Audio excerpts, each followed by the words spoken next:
Parashat Hashavua, Parashat Hashavua, Tazria-Metzora, Parashat Hashavua, Parashat Hashavua, Tazria-Metzora. So now we're going to read from Parashat-Metzora. Zadie's here, the children called out. Mother wiped her hands on her apron and came out of the kitchen to greet the guests. Welcome, she said with a warm smile. Come in and sit down. I'll prepare a hot drink for you. As she led Zadie into the living room, she heard a knock on the door. Chaim, she called, please go see who's at the door. Chaim opened the door, and there stood Baruch, who lived on the second floor. Hello, Baruch, said Chaim. Do you need anything? I can't seem to find my bowl, he said. I want to play with some friends outside. Do you think I can borrow your bowl? Sorry, said Chaim. Our bowl got a hole in it. We threw it out. As soon as Baruch left, Zadie called Chaim over to him. What's that I see under the couch, he asked. Isn't that a bowl? It sure is, said Chaim. So why did you tell your friend that you don't have a bowl? Asked Zadie. Because if I would lend him my bowl, I wouldn't have a bowl, said Chaim. It's a new bowl, and if Baruch plays with it, I may never see it back, Zadie. Zadie sighed. I can't imagine that Hashem is very pleased right now, he said, as he pulled Chaim onto his lap.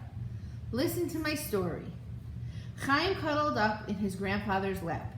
He loved listening to his stories.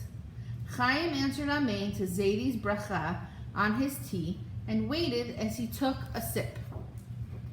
A long time ago, when the Beit HaMikdash was still standing, he began, there lived a wealthy man named Mr. Samuel.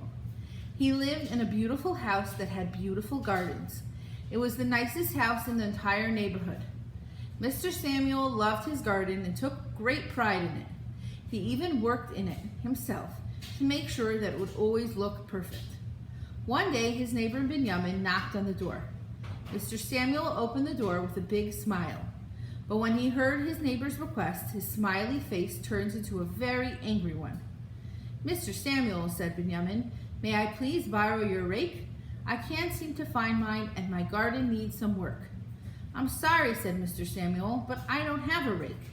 Binyamin looked at the beautiful garden that was so well cared for. He realized that Mr. Samuel was probably lying because he didn't want him to borrow the rake. Disappointed, he turned and he left and went to ask another neighbor for help. Mr. Samuel let the door bang shut. Who does he think he is, he thought. Just because I'm rich, it means that I have to lend him my good rake? What will I do if he ruins it?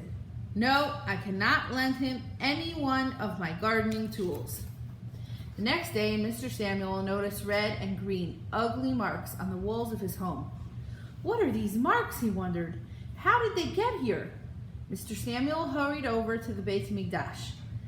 He approached the Kohen and he asked him quietly, there are ugly red and green spots all over the wall of my house. Can you please come see them and tell me what they are, please? I will come in another few hours, said the Kohen. In the meantime, empty out all of your furniture and belongings. Take out everything you own. If the spots are tzarat, whatever it is inside at the time that I examine your walls will be tameh. If you empty everything out before I come, the things will still be pure. Hurry home and take everything out. How could I possibly empty out all the contents of my house in a few hours, Mr. Samuel cried. Ask your neighbors to help you, said the Kohen. Mr. Samuel realized that he had no choice. He knocked on his neighbor Binyamin's door and asked if he could help him empty out his house. Binyamin readily agreed. As they worked together, he noticed a new rake.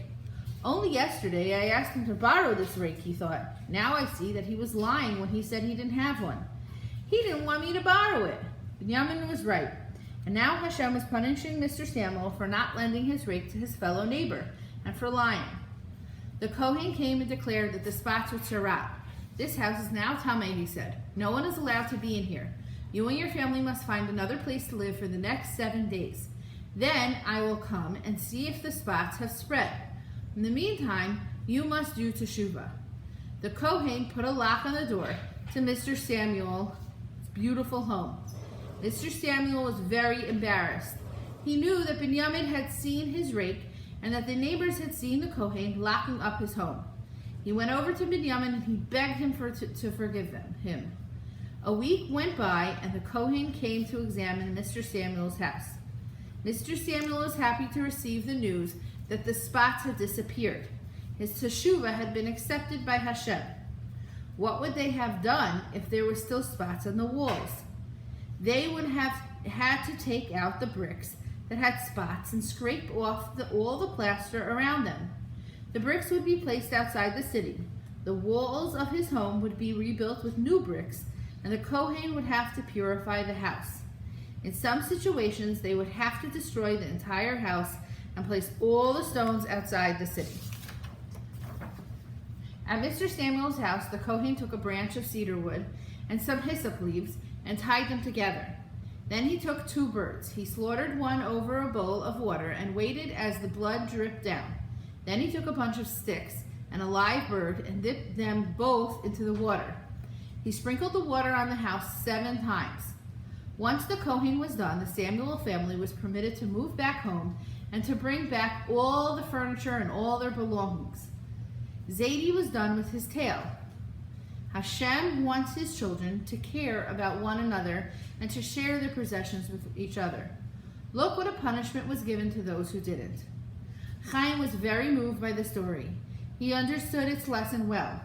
Zadie, he said, did Hashem bring Tzara'at only on Jewish houses? Yes, replied Zadie, because Hashem loves the Jewish people very much. He had mercy on them and he wants them to be good and do teshuvah. Tzara'at was a reminder to do teshuvah so that Hashem would not have to send a greater punishment. And I'm sure, added Chaim, that those who got Tzara'at were very careful with their actions in the future. Surely they did not want to go through the embarrassing ordeal again. You are right, said Zadie. And do you know that there were people who got Tzara'at on their houses as a gift? What, asked Chaim? How could something like Tzara'at possibly be a gift? When the Jewish people were passing through the Midbar on their way to Eretz Yisrael, Zadie explained, the people of Canaan were afraid that when the Jewish people would reach their land, they would steal their gold and silver and other valuables. Therefore, they hid it in between the bricks and stones of their homes and smeared plaster over it. Hashem helped the Jewish people conquer the Canaanim and take over Eretz Yisrael. They settled down to live in their houses that had belonged to the Canaanim. Hashem rewarded those who obeyed him by sending Tzara'at onto the walls of their homes. In this way, once they removed the bricks, they found all the hidden treasures and became very, very rich. By now, Chaim was already jumping off of Zadie's lap. I'm in a hurry, Zadie, he called out as he bent down to get the ball from under the couch. Maybe Baruch's still outside. I want to give him my ball to play with. And with that, he was out the door. Zadie smiled to himself, feeling very proud of his grandson.